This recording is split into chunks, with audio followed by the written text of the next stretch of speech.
Dari Amerika Latin sampai ke Timur Tengah, dunia kita sekarang ini lagi penuh sama ketegangan-ketegangan yang kelihatannya sih beda-beda. Tapi, gimana kalau ternyata semuanya itu nyambung, tersambung oleh satu benang merah kebijakan luar negeri yang sama? Yuk kita coba bedah bareng-bareng. Oke, jadi semua ini tuh berawal dari satu pertanyaan besar yang nongkrong di kepala para analis setelah intervensi AS di Venezuela. Siapa lagi nih selanjutnya? Dan ternyata, ya, pertanyaan ini bukan cuma soal nebak-nebak loh.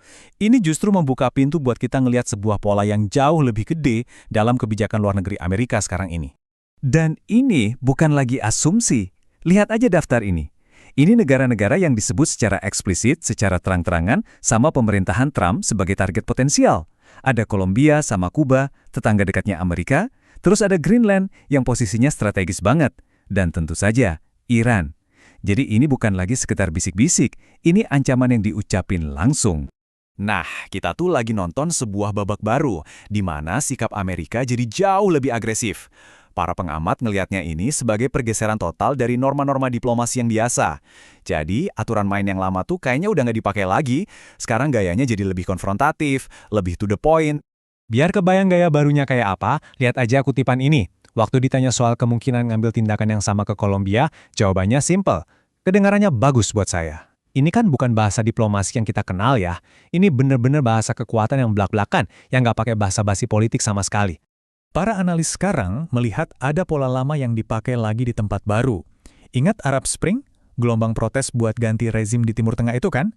Nah, sekarang konsep itu seolah-olah dihidupin lagi, tapi namanya jadi musim semi Amerika Latin. Tujuannya?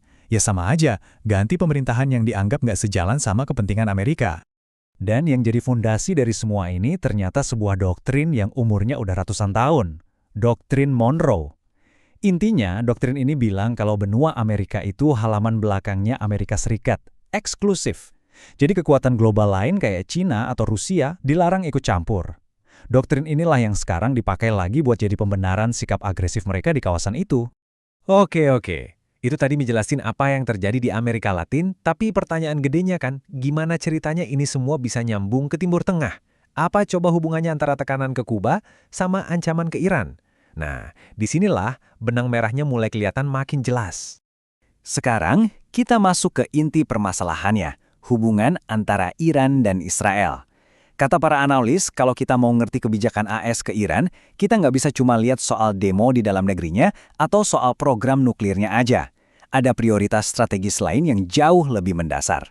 Menurut analisis ini, isu-isu kayak protes di Iran itu seringkali cuma dijadiin alasan pembenar aja atau dalih.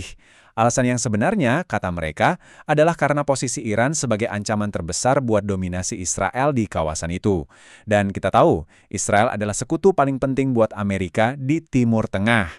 Jadi kenapa sih Iran dianggap ancaman besar? Pertama, mereka punya misil yang kemampuannya udah terbukti efektif. Kedua, Iran secara terang-terangan ngebantu kelompok-kelompok perlawanan di Gaza dan Lebanon. Dan yang paling penting, Iran secara langsung nantang dominasi militer Israel yang selama ini nggak tergoyahkan di kawasan itu. Di sini argumennya jadi makin tajam nih. Para analis bilang, waktu AS keluar dari perjanjian nuklir Iran, itu sebenarnya bukan soal nuklirnya. Tujuannya adalah buat maksa ada aturan baru, larangan total program misil balistik Iran. Kenapa? Ya karena misil-misil inilah senjata paling efektif yang bisa dipakai buat menekan Israel dan mendukung perjuangan Palestina.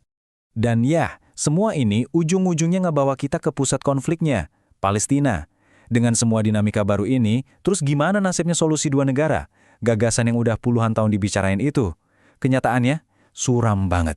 Garis waktu ini sebenarnya cerita yang tragis. Dulu di tahun 90-an lewat perjanjian Oslo, ada janji negara Palestina dalam waktu 5 tahun. Tapi di tahun 2000-an sampai 2010-an, yang ada malah ekspansi pemukiman ilegal Israel yang makin masif. Sampai akhirnya hari ini, mimpi itu secara resmi dianggap tidak realistis lagi.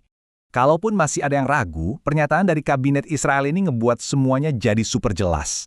Mereka bilang, kami berharap orang-orang Palestina tidak akan lagi bermimpi tentang negara Palestina. Ini udah penolakan total, penegasan kalau solusi dua negara itu udah nggak ada lagi di atas meja.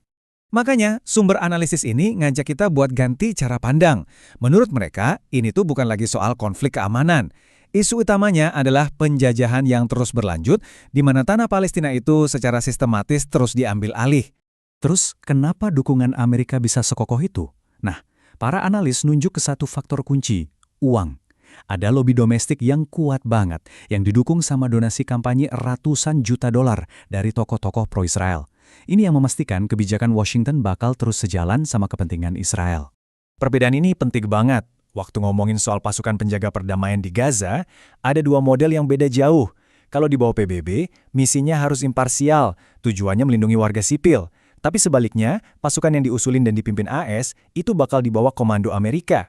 Nah, para kritikus khawatir ini risikonya cuma bakal ngamanin kepentingan AS dan Israel, bukan perdamaiannya sejati. Semua ini membawa kita ke sebuah kesimpulan akhir yang terus terang sangat kuat. Sebuah kesimpulan yang menantang semua dasar diplomasi tradisional yang selama ini kita tahu. Analis Timur Tengah Dina Sulaiman merangkumnya dengan sangat tajam. Katanya, penjajah itu tidak pernah berhenti hanya karena dikecam.